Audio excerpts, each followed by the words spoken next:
नमस्कार, कृषि समाचार में आपका स्वागत है। मैं हूं संयुक्ता। आइए देखते हैं आज कृषि समाचार में क्या है खास। जैविक मसाला मिशन के तहत होगी मसाला फसलों की जैविक खेती। वेस्टफेड अब झारफेड के नाम से जाना जाएगा। बकला फसल में खरपतवार नियंत्रण के लिए कारगर है प्लास्टिक मल्चिंग। अब समाचार विस्तार से। पिछले कई वर्षों से बागबानी मिशन जैविक खेती को बढ़ावा देने के लिए अग्रसर है और लगभग सभी किस्म की फसलों को जैविक खेती में शामिल करने की कोशिश की जा रही है।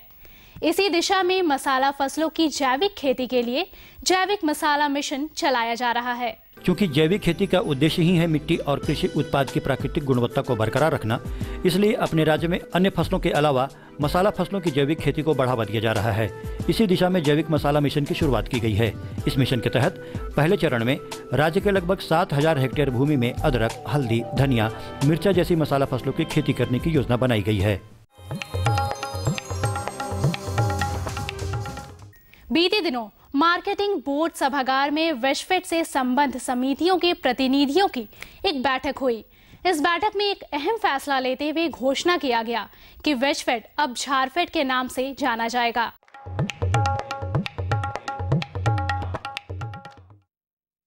जो किसान बकला की खेती कर रहे हैं, वे अपने फसलों को खरपतवार के प्रयोग से बचाने के लिए प्लास्टिक मल्चिंग विधि का सहारा ले। प्लास्टिक मल्चिंग से पौधों पर पड़ने वाली सीधी धूप से बचाव होता है, साथ ही जरूरी ताप भी मिलता है और मिट्टी की नमी भी बरकरार रहती है। इस मौसम में जो किसान बाकला की खेती कर रहे हैं, वो अपने खेतों में खरपतवार उन्मूलन के लिए प्लास्टिक मल्चिंग तकनीक का सहारा लेंगे तो फायदे में रहेंगे, क्योंकि प्लास्टिक मल्चिंग में आने वाला शुरुआती खर्च 3-4 बार खरपतवार उखाड़ने में लगने वाले समय और श्रम के मूल्य से कहीं कम ही पड़ता है। मुख्य रूप से हमको जो कम पानी भी देना पड़ता है इसमें, जो कि पानी डायरेक्ट हमारा जो सूरज किरण से संपर्क नहीं हो रहा है, तो इससे हमारा नामी भी बना रहा है और साथ साथ मुख्य रूप से जो खरपतवार है उसका नियंत्रण हो रहा है, क्योंकि नहीं तो हम 3-4 बार हमको खरपतवार निकालना पड़ता था, वो चीज़ इसमें नहीं हो रहा है, तो वो खर्चा हमारा बच जा रहा है। साथ ही साथ जो कि टपकन विधि से कर रहे हैं, तो उससे भी हमारा पानी का भी खर्चा कम हो रहा है। बेबी कॉर्न की खेती भी मकई की तरह ही की जाती है। देश के पूर्वी भाग में बेबी कॉर्न की खेती के लिए जनवरी से सितंबर तक बुआई की जाती है। इसके बेहतर उत्पादन के लिए अर्ली कंपोजिट और VL42 नामक उन्नत प्रभेद लगाए। कई किसान बेबी कॉर्न के उत्पादन के लिए सामान्य मकई की ही किसी किस्म का उपयोग करते हैं, जो गुणवत्ता के दृष्टिकोण से सटीक नहीं है।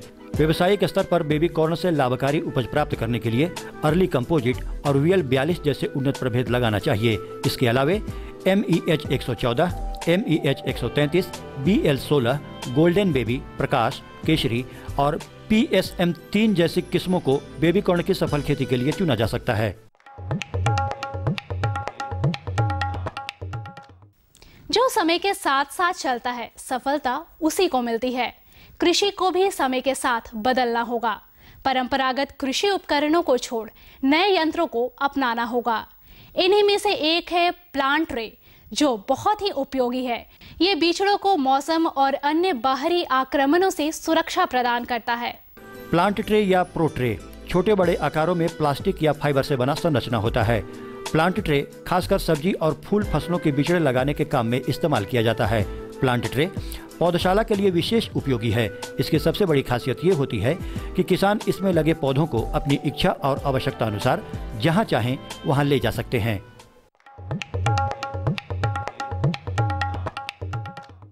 एक किसान है जिनके खेती बाड़ी के काम न जाने कितनी बार प्रतिकूल स्थितियों का सामना करना पड़ा और न जाने कितनी बार इन परिस्थितियों को अनुकूल बनाने में सफल भी हुए।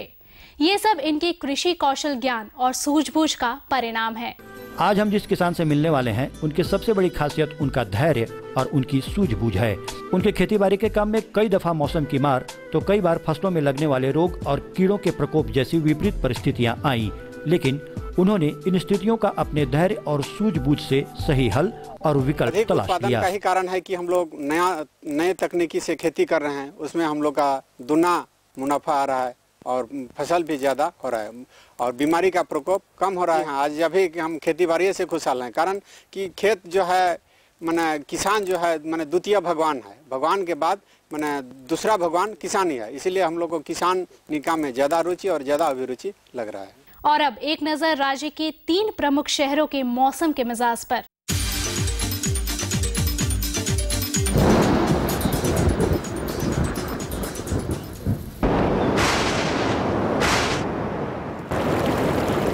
आज राज्य के 3 प्रमुख नगरों के अधिकतम और न्यूनतम तापमान कुछ इस प्रकार दर्ज किए गए। रांची का अधिकतम तापमान 23 डिग्री सेल्सियस और न्यूनतम तापमान 11.6 डिग्री सेल्सियस। जमशेदपुर का अधिकतम तापमान 26.4 डिग्री सेल्सियस और न्यूनतम 14.2 डिग्री सेल्सियस।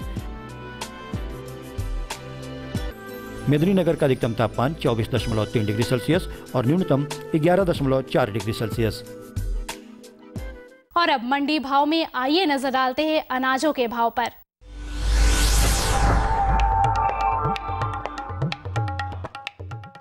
आज कृषि उत्पाद बाजार समिति पंडरा रांची में दर्ज किए गए विभिन्न खाद्यान्नों के थोक भाव कुछ इस प्रकार हैं। चावल मोटा 1950 रुपए से 2050 रुपए, चावल मध्यम 2150 रुपए से 2250 रुपए, चावल उत्तम 2350 रुपए से 2500 रुपए, गेहूं 1600 रुपए से 1650 रुपए, चना 4350 रुपए से 4850 रुपए, दाल अरहर 6800 रुपए से 7000 रुपए, दाल मसूर 4200 रुपए से 4500 रुपए, दाल चना 5700 रुपए से 5900 रुपए, सरसों तेल 10100 रुपए से 10150 रुपए, चीनी 3600 रुपए से 3650 रुपए, आलू 650 रुपए से 700 रुपए और प्याज 1550 रुपए से लेकर 1600 रुपए प्रति क्विंटल रहा।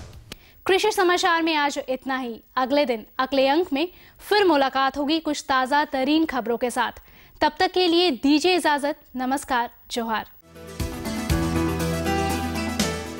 ये लो और बताओ। बस। अरे ये क्या भैया जी, बस इतनी सी रासायनिक खाद? किसानी छोड़ रहे हो क्या? किसानी नहीं, नादानी छोड़ रहे हैं। मिट्टी की जांच कराई है। अब तो लालाजी जितनी जरूरत है उतने ही उर्वरक खेत में डालेंगे। हाँ, किसान भाई आज ही अपने जिले की नजदीकी भूमि परीक्षण प्रयोगशाला में मिट्टी की जांच जरूर करवाएं और मिट्टी में पोषक तत्व, नमी व पौधे के विकास को देखते हुए केवल जरूरत के अनुसार ही पोषक तत्व डालें। और हाँ, मिट्टी में गंधक, जस्ता, बोरोन जैसे सूक्ष्म पोषक तत्वों का पता लगाना भी न भूलें।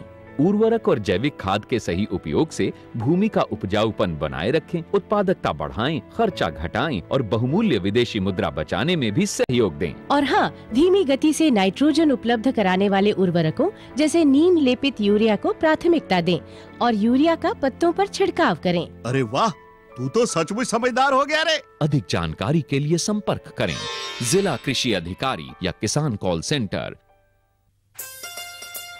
अम्मा खाना दे दो ना। सबर कर गोलू, अभी दाल नहीं गली है। तू फिक्र ना कर गोलू की अम्मा, अब की बार अपनी दाल खूब गलेगी। क्या मतलब जी? अब की बार NFSM के तहत दाल की पैदावार को बढ़ाने के तरीकों को दिखाने के लिए देश में 1000 क्षेत्र चुने गए हैं, जिसमें हमारा इलाका भी आ गया है। पर इससे हमें क्या फायदा? हमें 5 एकड़ खेती के लिए खाद और कीटनाशक के अलावा बढ़िया बीजों की एक मिनी किट भी मिलेगी। इतनी दाल का करेंगे क्या जी? अरे भगवान, सरकार ने दलहन का समर्थन मूल्य भी खूब बढ़ा दिया है और इनकी खरीद का भी पूरा इंतजाम कर लिया है। इससे आमदनी बढ़ेगी और फिर हमारा गोलू अच्छे स्कूल में जाकर के कृषि वैज्ञानिक बनेगा। हाँ,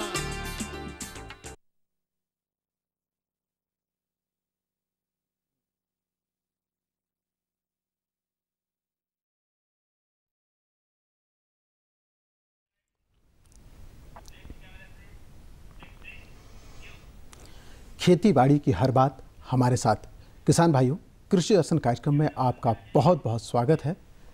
नमस्कार किसान भाइयों, इन दिनों आपके खेतों में तिलहनी और दलहनी फसलें लगी हुई होंगी और इस वक्त ज़रूरी है कि आप इनमें सामूहिक कृषि कार्य करें और सामूहिक कृषि कार्य करने के लिए बहुत सारी जानकारियों की ज़रूरत होती है।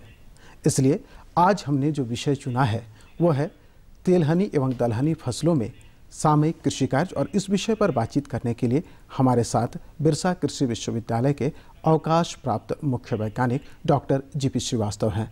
डॉक्टर साहब, कृषि दर्शन कार्यक्रम में आपका बहुत बहुत स्वागत है। नमस्कार। किसान भाइयों, अगर आपके मन में कोई प्रश्न है, अगर खेतों में किसी तरह की कोई तकलीफ है तिलहनी और दलहनी फसलों से संबंधित, तो आप हमारे विशेषज्ञ से सीधे सीधे बातचीत कर अपनी समस्याओं का समाधान कर सकते हैं। तो आप नोट कीजिए हमारा फ़ोन नंबर। हमारा फ़ोन नंबर है 065122826007। इस फ़ोन नंबर पर आप सीधे सीधे हमारे विशेषज्ञ से बातचीत कर सकते हैं और अपनी समस्याओं का समाधान ढूंढ सकते हैं। इससे पहले कि आप हमसे जुड़े, डॉक्टर साहब, हम किसान भाइयों की तरफ से जानना चाहेंगे कि इस वक्त कौन कौन सी दलहनी फसलें किसान भाई अपने खेतों में लगा चुके हैं? बहुत अच्छी बात बताया आपने।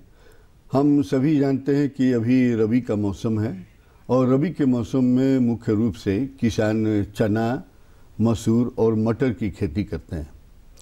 चना की खेती में किसान भाइयों को थोड़ा सा मैं ज़रूर कहना चाहूँगा कि अभी उनकी फसल की जो भी स्थिति हो, लेकिन इतना ज़रूर ध्यान रखेंगे कि जैसे ही उनका चना की फसल में फली लगना शुरू हो जाए, दाना भरना शुरू हो जाए, तो यहाँ का जो एक कहा जाए कि परंपरा रही है कि उसको उखाड़ कर लोग बेच देते हैं, जिससे किसान भाइयों को उतना लाभ नहीं मिल पाता जितना मिलना चाहिए और उनका मेहनत भी बेकार जाता है। उखाड़ कर ये करते हैं, मतलब बुटझंगड़ी जिसको यहाँ पर लोकल भाषा में कहा जाता है, बुटझंगड़ी के रूप में। जी जी जी। तो मैं किसान भाइयों को कहूँगा कि इस पर जरा सा सोचे और रोक लगाने की कोशिश की जाए तो बहुत अच्छा है। तो अभी जैसे अक्टूबर के मध्य में किसान भाई चना की खेती किए होंगे तो उनके पौधे में अभी फूल आना शुरू हो गया होगा और थोड़ी देर के बाद उसमें फली भी लगेगा। लेकिन किसान अभी से ही मन बना ले कि उसको हम उखाड़ेंगे नहीं, पकने देंगे, और ताकि उनके घर में दाल के रूप में चना उनको दिखाई दे। बिल्कुल। दूसरी बात है कि मसूर की चर्चा जैसे अभी हम लोगों ने किया, तो मसूर की खेती अभी भी झारखंड में जितनी होनी चाहिए उतना नहीं हो रहा है, क्योंकि बहुत सारे अवसर पर किसान भाइयों से सीधी बात होती है और वो लोग अभी भी यही कहते हैं कि मसूर के विषय में हम लोगों को उतनी जानकारी नहीं है या उन्नत किस्म का हम लोगों को मिल नहीं पाता है, अभाव है। और हमने सारे किसान भाइयों को बहुत सारे अवसर पर यही कहा है कि आप चना की खेती करते हैं लेकिन मसूर की खेती नहीं करते तो ये बहुत बड़ा अपराध माना जाएगा, क्योंकि हम सभी मसूर के दाल का प्रयोग करते हैं। बिल्कुल। लेकिन साहब, करेंगे आपको यहाँ रोकना चाहेंगे। जी जी। किसान भाई हमारे साथ जुड़ गए हैं। जी जी। हेलो। हेलो जी नमस्कार, कृषि दर्शन कार्यक्रम में आपका स्वागत है। कहाँ से बोल रहे हैं और क्या प्रश्न है आपका? हम जमशेदपुर के पूर्वी सिंहभूम से बोल रहे हैं, मलियांता गांव से। जी जी जी जी, क्या प्रश्न है आपका? चना हम लगाए हैं, चना में जो है ना फूल सब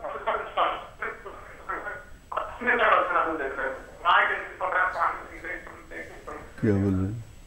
जी जी, ये चना की फसल लगाए हुए हैं, खेती किए हुए हैं, लेकिन वो फूल झड़ जा रहा है। जी जी, बहुत अच्छी बात आपने कहा ही। फूल झड़ने का दो कारण है। पहला तो है कि उसमें अधिक अगर नमी होगा तो फूल झड़ेगा। दूसरा है कि अगर उसमें नमी का अभाव है, खेत आपका फट कर दरार के रूप में हो गया है, तो भी उसी परिस्थिति में ही होगा। लेकिन मेरा आपसे कहना है कि अगर ये दोनों चीज़ नहीं है तब एक दवा है प्लानोफिक्स का, उसका आप इस पर इस्तेमाल कर दें छिड़काव के रूप में, तो यह जो फूल झड़ने की बात हो रही है वो नहीं होगा, कभी भी नहीं होगा। बिल्कुल, उम्मीद है किसान भाई आपको आपके प्रश्न का उत्तर मिल गया होगा। डॉक्टर साहब, हम बात कर रहे थे कि जो फसल इस समय लगी हुई है उसमें सामयिक कार्य की बात कर रहे थे। तो जैसे निकाय गुड़ाई की बात आती है, तो निकाय गुड़ाई या सिंचाई, इसके बारे में हमारे किसान भाई जानना चाहेंगे। देखिए, निकाय गुड़ाई दलहनी फसल का एक बहुत बड़ा अंग है, क्योंकि हम सभी जानते हैं, किसान भाइयों को भी इसकी जानकारी है कि जितने भी दलहनी फसल हैं उसके जड़ में बैक्टीरिया के जीवाणु गांठ के रूप में होता है, जो वायु से नाइट्रोजन को खींचता है। तो जैसे ही उस बैक्टीरिया का काम हुआ कि ऊपर सरफेस से वायु से नाइट्रोजन को खींचेगा, तो निकाई गुड़ाई करके ही हम अपने खेत को हल्का कर सकते हैं, ऊपरी सतह को। नहीं तो ऐसा होता है कि बारिश हो गया या हम सिंचाई भी कर दिए तो ऊपरी सतह कड़ा हो जाता है। कड़ा होने से होगा उसमें वायु का प्रवेश नहीं होगा, और जब वायु का प्रवेश नहीं होगा तो जितना हमको होना चाहिए था फायदा उस बैक्टीरिया के जीवाणु से, उतना हमको नहीं हो पाता है। इसीलिए मैं किसान भाइयों को कहूँगा कि हम लोग अक्सरहा अनुशंसा करते हैं कि 2 निकाई गुड़ाई डच हो से जरूर करें। बिल्कुल। तो 2 निकाई गुड़ाई की बात में हम कहते हैं कि एक पहला 25 से 30 दिन के बाद कर दें और दूसरा 40 से 45 दिन के बाद कर दें। ये निर्भर करता है कि किसान भाई कब फसल लगाए हैं। जब भी वो लगाए हो, हाँ, पहला तो इतना उनको मानना चाहिए। जब भी लगाए हो इतना मानना चाहिए। इससे क्या होता है कि घास पात तो निकलता ही है, वो दलहन के फसल के खेत में जो लगा हुआ है उसके ऊपरी मिट्टी हल्का हो जाता है। बिल्कुल डॉक्टर साहब, हम इस पर फिर बात करेंगे। किसान भाई हमारे साथ जुड़ गए हैं। हेलो हेलो जी, नमस्कार। कृषि दर्शन कार्यक्रम में स्वागत है। क्या प्रश्न है आपका? जी, आपकी आवाज हम तक पहुंच रही है। मेरा प्रश्न है, हम आलू लगाए हैं, उसमें उसका पत्ता में दाग हो जा रहा है। मटर लगाए उसका फल में वाइट वाइट दाग हो जा रहा है सर। अच्छा अच्छा, बहुत अच्छी बात है। 2 प्रश्न है आपका कि आलू में आलू के शिकायत बहुत ज्यादा है। जी जी, आलू के पत्ता में दाग हो रहा है और आप मटर की भी चर्चा कर रहे हैं। देखिए, ये जो समय है अभी आलू को बचाने का काम आपको बहुत जोर से करना चाहिए, क्योंकि अगर आप ध्यान इस पर नहीं दीजिएगा तो आप भी सुने होंगे झुलसा रोग के बारे में। जैसे ही आपको पत्ती पर दिखाई दे, पत्ती मुड़ा हुआ सूखा टाइप का और उस पर पीला धब्बा बाद में वो सड़ने के जैसा हो जाता है, तो वैसे ही आपको चाहिए कि रेडोमिल जेड एक दवा है जिसका 2 ml प्रति लीटर पानी में घोल के 2 से 3 बार 7 से 10 दिन के अंतराल पर अगर आप छिड़काव कर देंगे तो यह रोग नहीं लगेगा। इसको आप ध्यान से सुन लीजिएगा। बिल्कुल। दूसरी बात, ये आलू की बात हो गई। हाँ, आलू की बात। दूसरी बात, आपने कहा मटर के पर भी वो धब्बा दिखाई दे रहा है। वह धब्बा पाउडरी मिल्ड्यू नामक एक बीमारी है। वह उजला उजला भी कभी आपको दिखाई देगा। अगर उसकी रोकथाम अगर आप नहीं करेंगे अभी तो पत्ती से निकल के वो डंठल पर आएगा, डंठल से फली पर दिखाई देगा, जिससे आपको बाजार में मटर की कीमत जितनी मिलनी चाहिए नहीं मिलेगा। इसीलिए आप कैराथेन नामक एक दवा है, ध्यान से सुन लीजिए। कैराथेन, इस दवा का 1 ml प्रति लीटर पानी, या सल्फेक्स नाम की एक दवा है, उसका 3 ml प्रति लीटर पानी, जो भी दवा आपको उपलब्ध हो इसमें से, उसका छिड़काव आप कर दीजिए।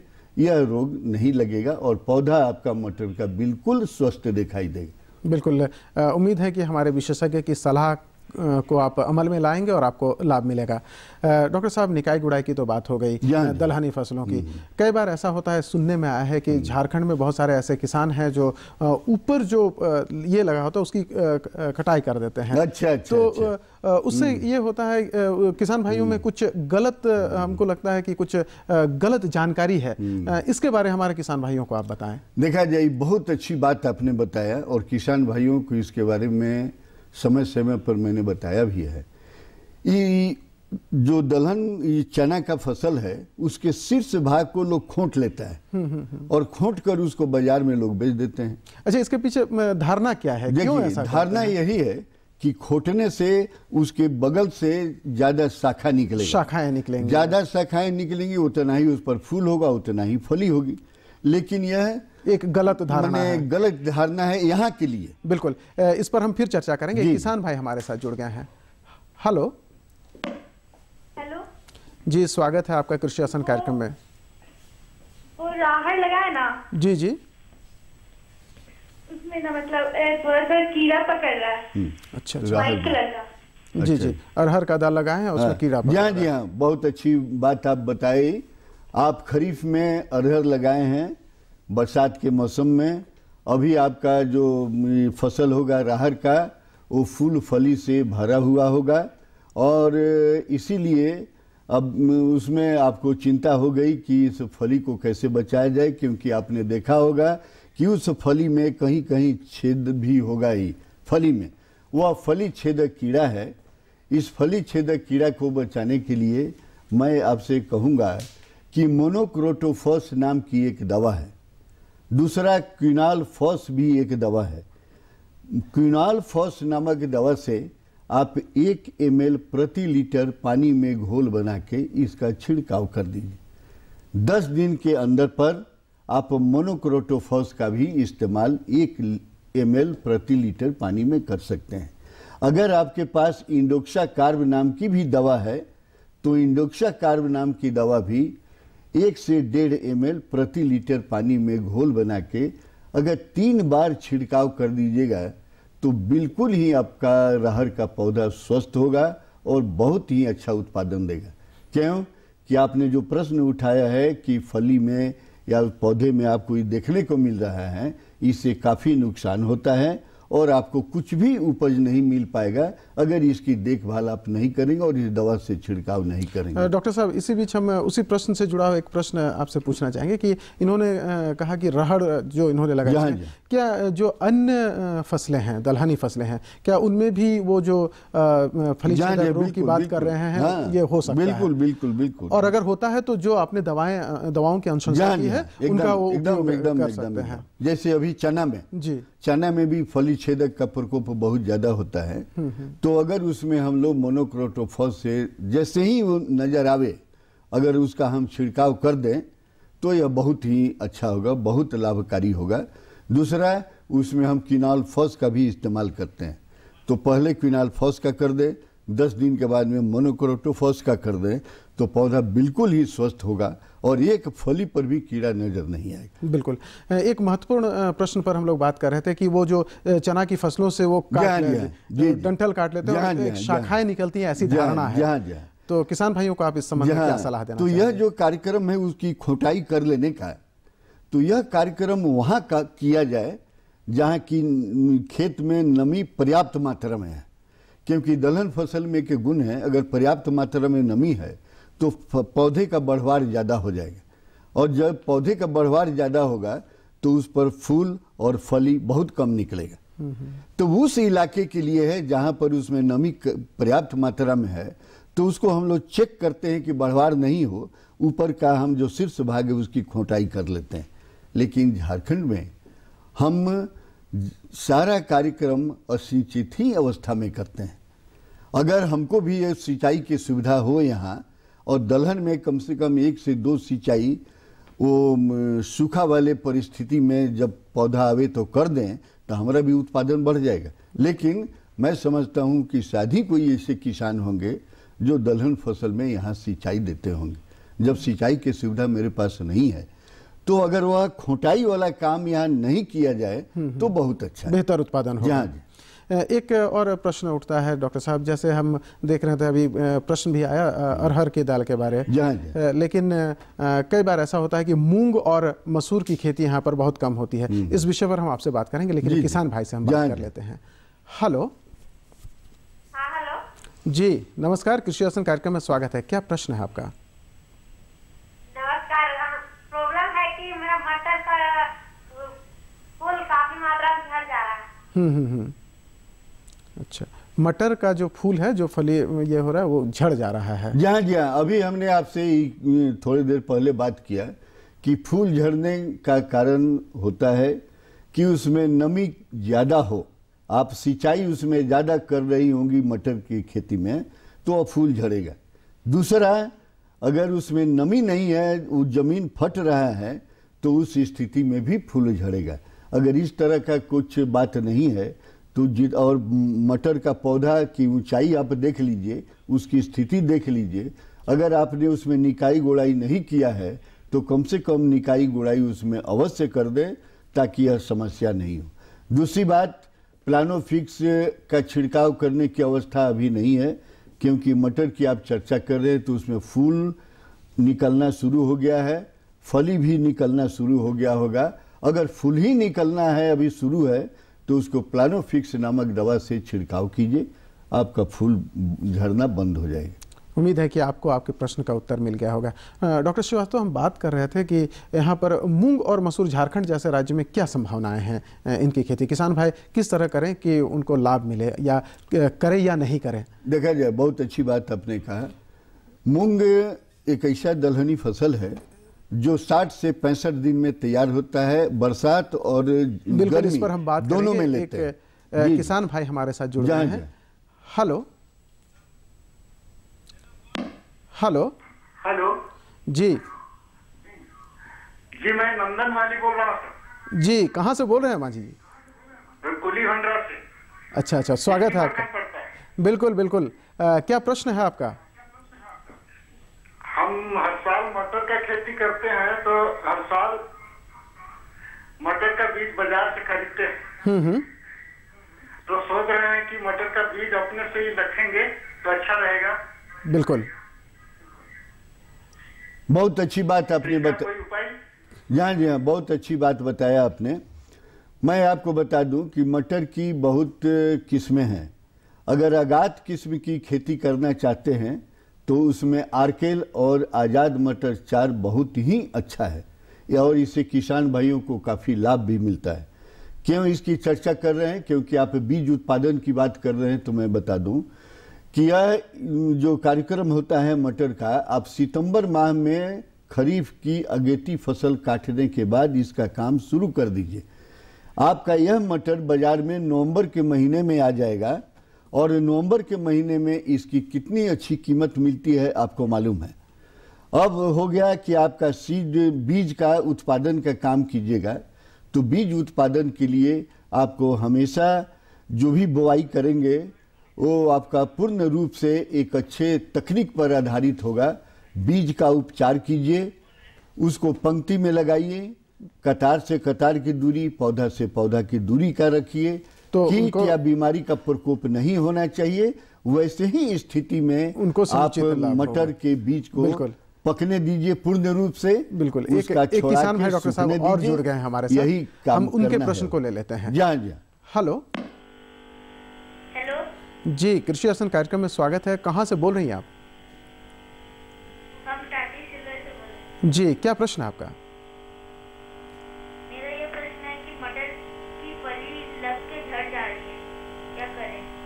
फली लग के झड़ जा रही है? जी हाँ, फली लग के झड़ जा रहा है, तो उस पर जितना जल्द हो सके आप एक छिड़काव कर दीजिए मोनोक्रोटोफॉस का। हो सकता है जो कीट का प्रकोप हो, आपको नहीं दिखाई पड़ रहा हो, लेकिन आप एक मोनोक्रोटोफॉस से उसमें छिड़काव कर दीजिए, या नहीं तो पीडा क्लोरोपिड नाम की एक दवा है, उससे भी आप छिड़काव कर दीजिएगा 1 ml प्रति लीटर पानी में घोल बना के। यह झड़ने वाली जो समस्या है फली से संबंधित जो भी समस्या होगा वो आपका दुरुस्त हो जाएगी। बहुत संक्षिप्त में डॉक्टर साहब ये जानना चाहेंगे कि मूंग और मसूर की जो यहाँ खेती किसान करना चाहते हैं, काफ़ी संक्षिप्त में आप उन्हें क्या सलाह देना चाहेंगे? जी, मैं किसान भाइयों को कहूँगा कि खरीफ के मौसम में उन्नत किस्म का आप बुआई कीजिए। उन्नत किस्म में पूषा विशाल बहुत ही अच्छी किस्म है। उसका पंक्ति से पंक्ति की दूरी 1 फीट हम रखते हैं, 30 सेंटीमीटर, पौधा से पौधा 10 सेंटीमीटर के में इसमें रखते हैं। बीज की बुआई करें, चूँकि खरीफ का मौसम है इसीलिए बीज को उपचार करें बेवेस्टीन से, और यह 60 दिन का पौधा होता है। आप इसकी 55 से 60 दिन पूरा होते होते 2 बार 3 बार इसकी मूंग की फली आप तोड़ लेते हैं।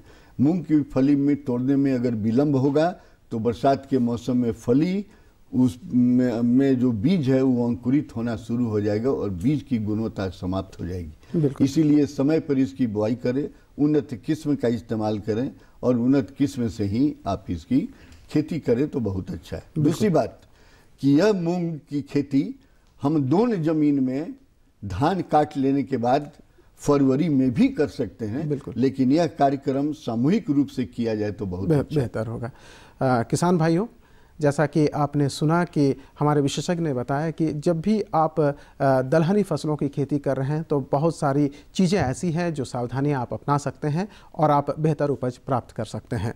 किसान भाइयों, आपको अच्छी दलहनी फसल मिले, आप खुश रहें, आप समृद्ध हों, आप सुखी हों, आप संपन्न हों, इन तमाम शुभकामनाओं के साथ कृषि दर्शन की पूरी टीम को दीजिए इजाज़त। अगले कार्यक्रम में फिर होगी आपसे मुलाकात। तब तक के लिए नमस्कार। नमस्कार। और डॉक्टर साहब आपको भी नमस्कार।